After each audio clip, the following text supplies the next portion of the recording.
우리 고전 흥부 놀부에 제비가 등장합니다. 자, 어떤 제비는 흥분의 집에 집을 지었고 어떤 제비는 놀분의 집에 집을 지었습니다. 흥분의 집에 집을 지은 제비는 제비 집에서 떨어져서 다리를 다쳤지만 마음 착한 흥부가 정성껏 고쳐줬습니다.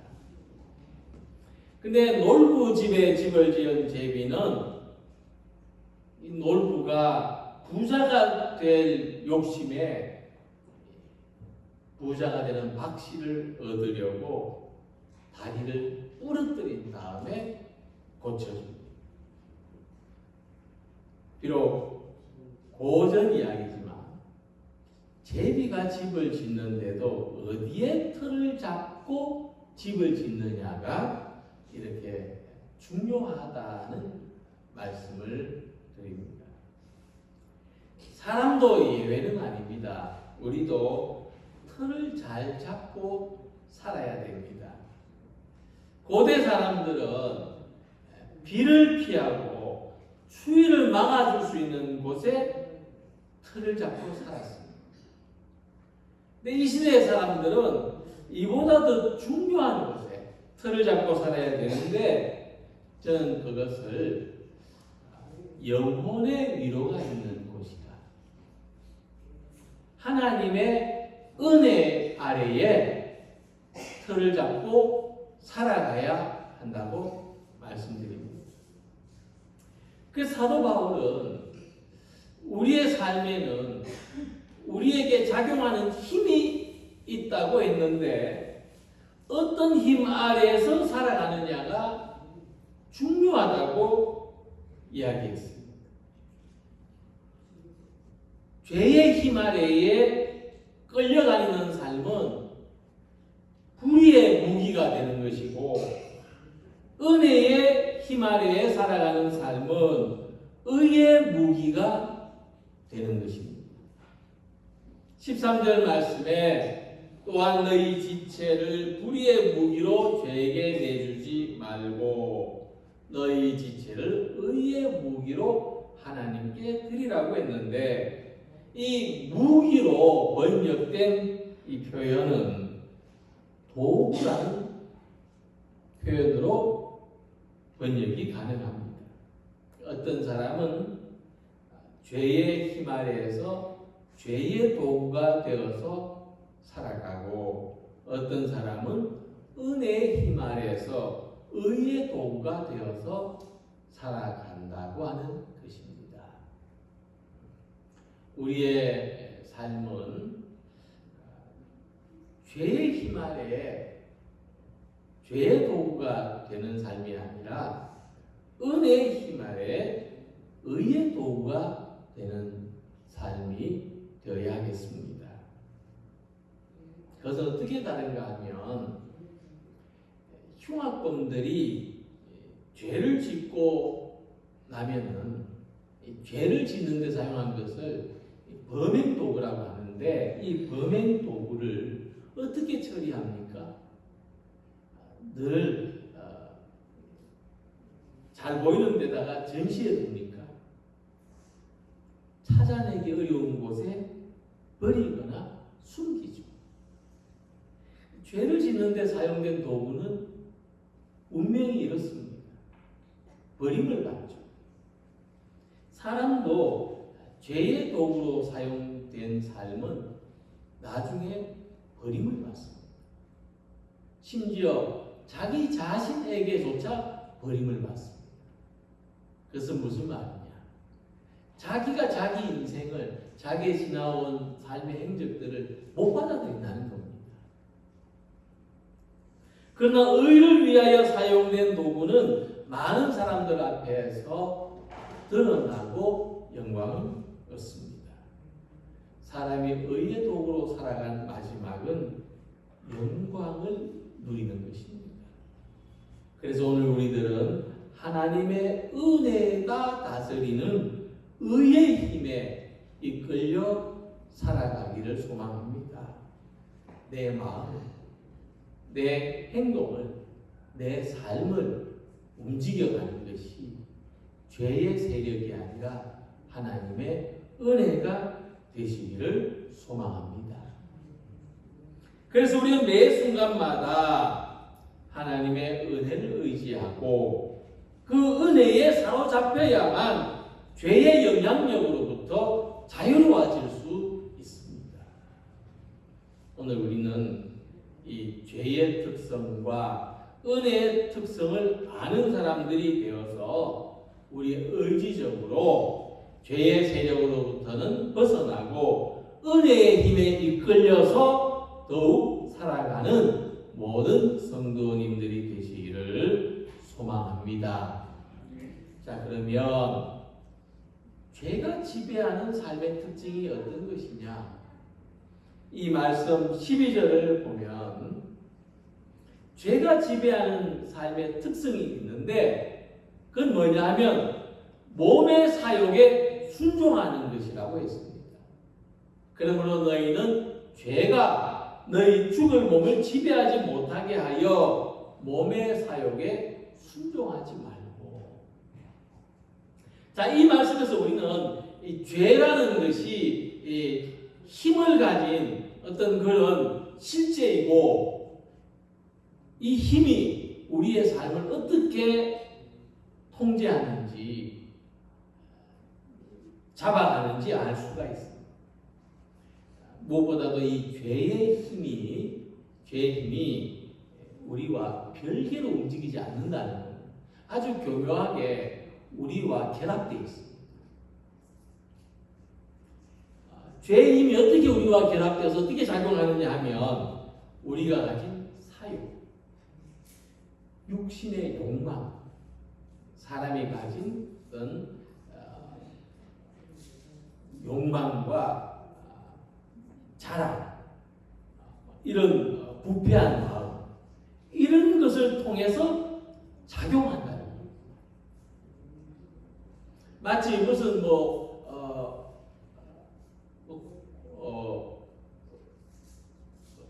철하고 산소, 공기 중에 산소하고 만날 때 부식작용이 일어나는 것처럼 이 죄라고 하는 힘이 우리의 욕심하고 욕망하고 만날 때 강한 반응이 일어나고 강한 작용을 일으켜요. 우리 육신의 욕망이라고 하는 것은 자기 중심적인 특징을 가지고 있습니다. 육신의 욕망이 결코 이타적인 특징으로 나타나지 않습니다. 육신의 욕망은 항상 자기 중심입니다. 먹는 것, 입는 것, 이 모든 것, 심지어 그런 기본적인 것까지도 자기 중심입니다. 그래서 육신의 욕망에 사로잡혀 있으면은 자기 중심으로 생각하고 자기 중심으로 말하고 자기 중심으로 행동하게 되는데 이 근원을 죄의 힘이 지배하고 있다는 것을 잊지 말아야 됩니다.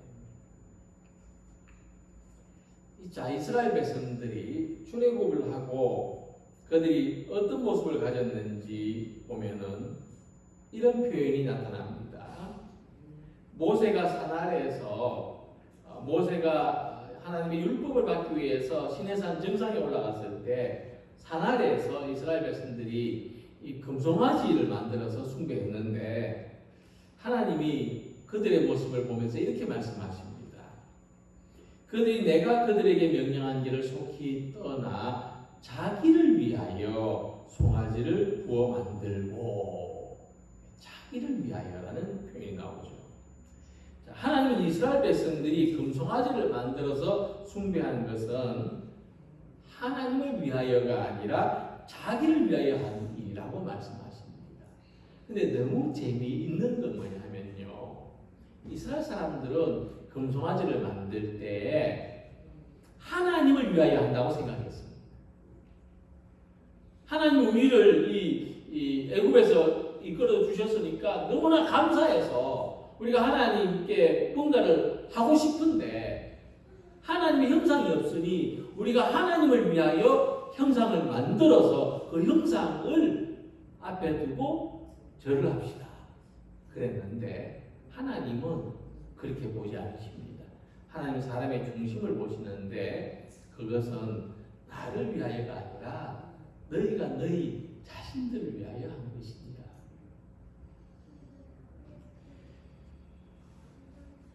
이 자기를 위하여 안에 우리의 예배도, 우리의 어떤 믿음 생활도, 우리의 삶의 어떤 중요한 부분들도 포함될 수 있습니다.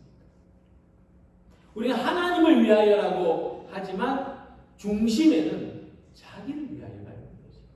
이게 죄의 특성이고 죄가 작용하는 원리입니다.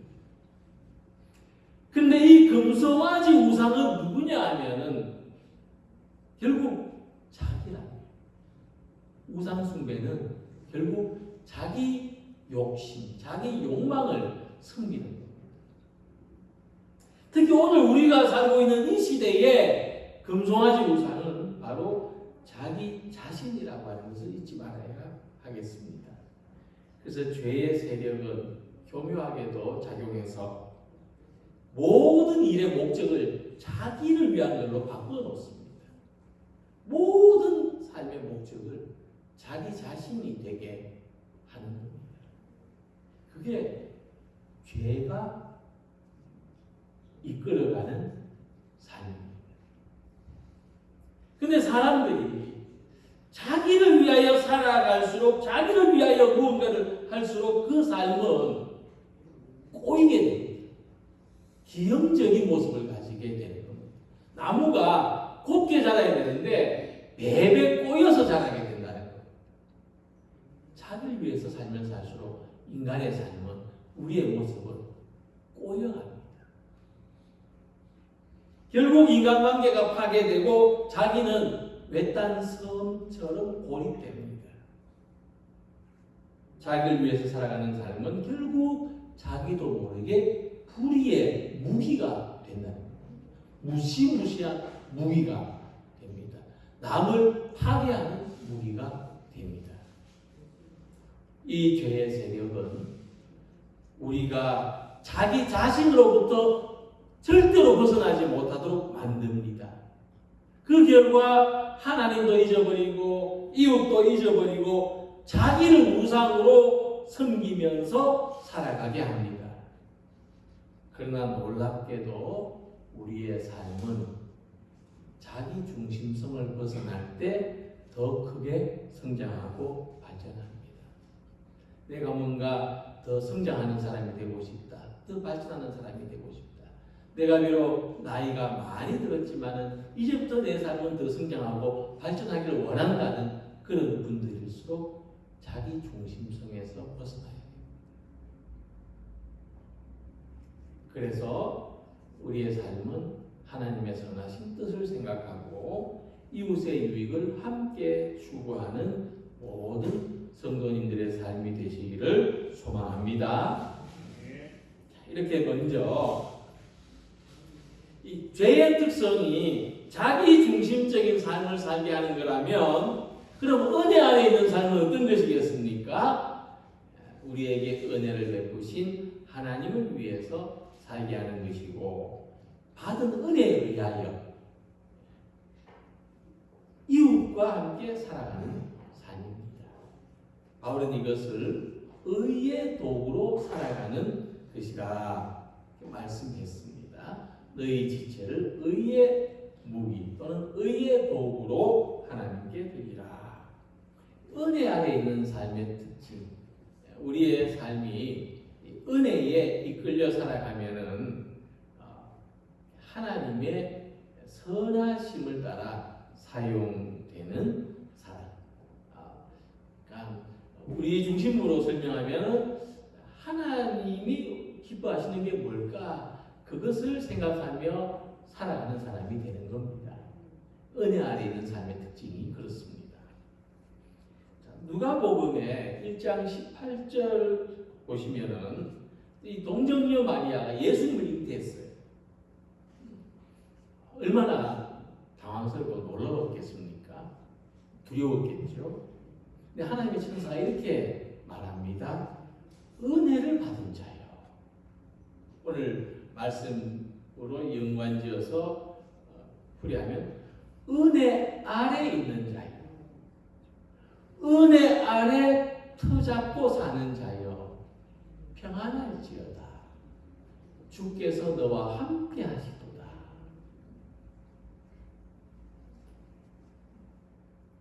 마리아가 이 말을 들었을 때예요. 당황했어요. 이것이 무슨 말인가 했다고 누가복음에 기록되어 있습니다. 예를 들어서 우리가 아주 난처한 일을 당했습니다. 우리가 아주 곤란한 일을 당했습니다. 우리가 너무 힘든 일을 지금 당하고 있습니다. 그런데 하나님이 천사가 우리 앞에 나타나셔서 은혜를 받은 자여 이렇게 말씀합니다. 그럼 우리 어떻게 반응합니까? 예 하고 박수치면서 받아들이겠습니까? 아니면 이게 지금 무슨 말이야? 내가 지금 얼마나 힘든데 이게 지금 무슨 말이야? 하지 않겠습니까? 근데 천사가 말해줍니다. 왜 은혜를 받은 자라고 하는지 말해줍니다. 그것은 앞으로 당신을 통해서 하나님의 선하신 뜻이 이루어질 것이기 때문입니다. 그게 마리아가 이해를 했어요. 내가 지금 너무 괴롭고 힘들고 고통스러운데 이게 하나님의 은혜도 함께 하고 있구나. 하나님의 은혜가 나와 함께 하시는구나. 내가 지금 너무 힘들고 괴롭고 고통스러워도 하나님의 은혜 아래 살고 있구나.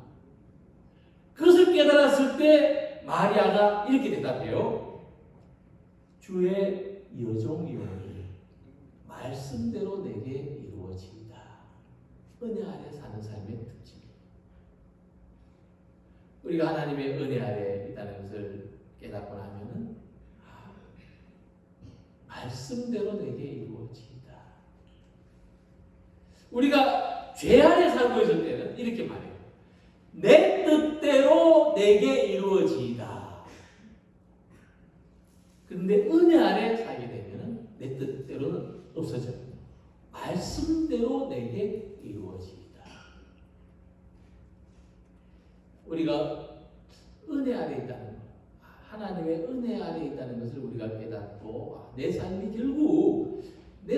결국은 하나님의 은혜 아래 있는 삶이구나 하는 것을 알고 나면은 하나님의 뜻에 저항하지 않고 우리의 마음과 우리의 뜻과 우리 생각이 온유하고 유연하고 부드러워집니다.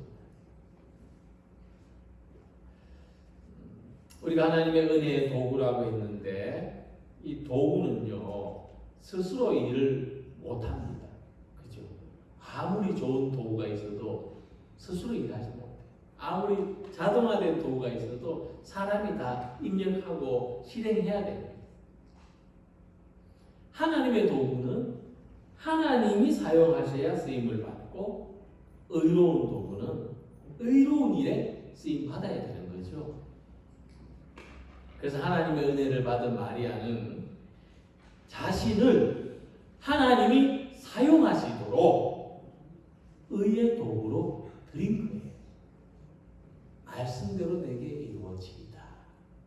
자기를 하나님이 사용하시도록 드린 겁니다.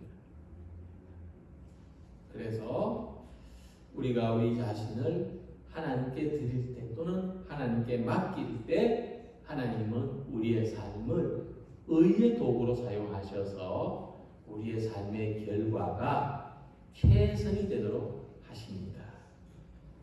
예수님처럼 우리의 삶도 우리의 죽음도 그까지도 하나님께 드릴 때 이렇게 말씀했습니다. 우리가 살아도 주를 위하여 살고 죽어도 주를 위하여 죽나니 그러므로 사나 죽으나 우리가 주의 것이로다. 물은 액체로 존재하지만 끓으면 증기가 되고 얼면 얼음이 됩니다. 둥근 그릇에 담기면 둥근 모양이 되고 네모난 그릇에 담기면 네모난 모양이 됩니다. 물은 지나가는 곳마다 창조적인 변화를 일으키는데 식물과 만나면 식물을 살게 하고 동물을 만나면 동물을 살게 합니다. 하지만 그러면서도 물은 자기를 잃는 법이 없습니다. 물의 양은 줄어들지 않습니다. 우리가 마시는 만큼 물이 줄어들 것 같은데 그래야 되지 않습니까? 그런데 이 컵에 있는 물의 양은 줄어들겠지만 이 지구 전체에 있는 물의 양은 줄어들지 않습니다. 물은 남을 위해 희생하는데 결코 자기를 잃어버리지 않습니다. 사라지지 않고 없어지지 않습니다. 이같이 하나님의 은혜 아래에 있는 사람은 자기를 드러내지 않는데도 드러나는 삶을 살게 되고 낮은 데 처하는데도 높임을 받게 되고 자기를 버리는데도 모든 것을 얻게 되는 것입니다. 이러한 모습이 의의 도구로 사용되는 삶입니다. 그래서 사도 바울은 자기 중심성을 가지고 살던 사람이 하나님의 선하신 도구가 되어 살아가는 것을 죽었다가 다시 사는 것으로 표현하고 있습니다. 또한 너희 지체를 불의의 도구로 무기로 죄에게 내주지 말고 오직 너희 자신을 죽은 자 가운데서 다시 살아난 자 같이 하나님께 드리며. 거꾸로 해석하면 우리가 하나님의 선하신 도구로 살아가는 것은 제2의 인생을 사는 것, 제2의 생명을 사는 것이고 제2의 삶을 사는 것입니다. 만약 우리에게 삶이 두 번 있다고 할 때 성경이 말씀하신 것처럼 우리에게 삶이 두 번 있을 때 첫째의 삶은 자기를 위하여 사는 삶이라고 한다면 둘째의 삶은 반드시 하나님의 선하신 뜻을 위하여 사는 삶이 되어야 할 줄로 믿습니다. 그래서 내가 중심이 되어서 내가 원하는 뜻대로 살아가는 사람이 죽어요. 그 사람이 죽고 하나님의 도구가 되어서 하나님이 원하신 뜻대로 살기를 소망하는 삶이 살아나는 그 삶이 영원한 생명으로 이어지는 모든 성도들이 되시기를 기원합니다. 그래서 그럼 현재 우리 삶은 어디 있느냐? 어쩌면 현재 우리의 삶, 우리가 느끼는 현실은 죄와 은혜 중간에 있어요. 사도 바울도 그렇게 말했잖아요. 나는 의를 원하지만 그러나 나는 내가 원치 않는 죄를 짓고 있습니다. 우리는 그 중간에 있는 거예요. 근데 사도 바울이 이렇게 우리한테 희망을 줍니다. 어떤 희망을 주냐 하면요. 죄가 너희를 주장하지 못하리니 이는 너희가 법 아래 있지 아니하고 은혜 아래 있습니다. 은혜 아래에 있습니다. 이 말씀에 의하면 우리는 지금 은혜 아래에 있다. 현실적으로 우리는 내 삶이 지금 죄와 은혜 중간에서 왔다 갔다 하는 것 같고 어떨 때는 죄 쪽으로 죄의 힘에 죽음의 힘에 눌려가지고 내가 이렇게 이렇게 살아야 되는가 이런 마음이 느낄 정도인데 근데 사도 바울은 그렇지 않다는 거예요. 우리가 은혜 안에 있다고 말합니다. 그럼 무슨 말이냐면요. 우리가 어디에 있을지는 선택의 문제가 아니라는 거예요. 내가 죄 아래 있기를 선택할 수 있고 내가 은혜 아래 있기를 선택할 수 있는 문제가 아니라는 거예요. 내가 선택해서 내가 교회에 신앙생활 열심히 하면 나는 은혜 아래 있는 사람이 되고 내가 선택해서 내가 저기 세상 속에 깊이 물들어 있으면 내가 죄 아래 있는 사람이 되느냐 그런 문제가 아니라는 거예요. 선택이 아니고 받아들임의 문제라는 거예요. 내가 은혜 아래 있는 것을 받아들이는 게 중요하다는 거예요. 왜냐하면 이미 우리 은혜 안에 있기 때문에. 그러니까 이미 배가 강물을 벗어나서 바닷물을 벗어나서 강물에 목이 마르다 할 것이 아니라 강물을 떠서 마시면 돼요. 받아들이면 돼요. 우리가 지금 내가 지금 짠물 위에 있지 않고 내가 지금 단물 위에 있다고 받아들이는 거죠. 그래서 성경은 말씀합니다. 우리가 죄 아래 살고 있을 때 그럼에도 불구하고 하나님의 은혜가 값없이 주어졌다. 우리가 아직 죄인 되었을 때에 그리스도께서 우리를 위하여 죽으심으로 하나님께서 우리에 대한 자기의 사랑을 확정하셨느니라. 그래서 우리가 지금 오늘 우리 한 사람 한 사람이 죄의 영향력 아래에 있지 않고 은혜의 이끄심 아래 있는 줄을 믿으시기 바랍니다. 지금 내 삶의 현 주소는 은혜 아래 있고 우리는 모두가 은혜 아래 틀을 잡고 사는 사람들입니다. 그래서 지금 내가 하나님의 은혜 아래 있음을 알기 때문에 이제 나는 육신의 욕망에 저항할 힘이 생겨요. 내 홈그라운드가 하나님의 은혜라고 알고 있기 때문에 용기가 생겨요. 그리고 하나님의 선하신 계획에 순종하는 사람이 되는 것입니다. 하나님이 은혜로 나를 구속해 주셨으니 하나님의 선하신 뜻대로 살고자 하는 마음이 생기는 거예요. 바울은 디도서 3장 3절에서 이렇게 이전에 우리 모습을 이렇게 말했습니다. 우리도 전에는 어리석은 자요, 순종하지 아니한 자요, 속은 자요, 여러 가지 정욕과 행락의 종로로 탄 자요, 악독과 투기를 일삼은 자요, 가증스러운 자요, 피차 미워한 자였으나.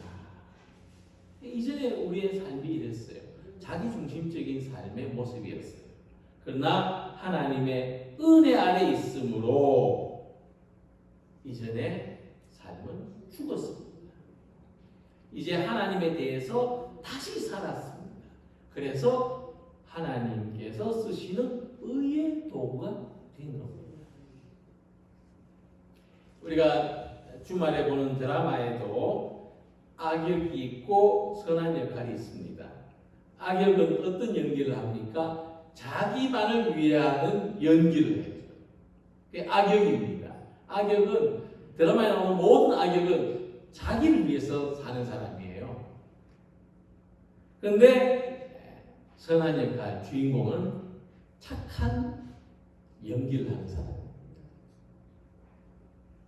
불의의 도구로 살아가는 사람은 나쁜 역할을 맡지만 의의 도구로 살아가는 사람은 선한 역할을 맡습니다. 죄의 세력이 지배하는 곳에는 나쁜 역할만 하는 사람만 가득해요. 그게 죄의 세력이 있는 곳입니다. 나쁜 역할만 해요. 그런데 은혜가 있는 곳에는 좋은 역할만 하는 사람이 많아요. 다 좋은 역할만 하고 있어요. 하나님은 우리 인생 드라마의 감독이십니다. 우리가 은혜로운 사람이 되는 길은 은혜로운 역할을 많이 하는 겁니다. 하나님이 언제나 우리 삶을 감독하신다. 언제나 우리 삶을 다스리신다는 것을 의식하고 은혜로운 역할을 많이 하는 사람들이 되시기를 소망합니다. 그래서 오늘 내 삶이 은혜 안에 있다. 내가 지금 터잡고 사는 이 삶이 은혜의 반석 위에 있다. 이것을 알고 이것을 고백하며 살아가는 우리가 되시길 바랍니다. 죄 아래에서 죄의 영향력을 받아서 자기중심적으로 생각하고 행동하며 살기보다 은혜 안에서 하나님과 이웃을 위하여 살아가는 우리 모든 성도가 되시길 바랍니다. 그래서 선한 역할의 주인공이 되십니다. 내 인생의 드라마에 내가 선한 역할의 주인공으로 끝까지 살아가는 우리 모두가 다 되시기를 주님의 이름으로 축원합니다. 기도드리겠습니다.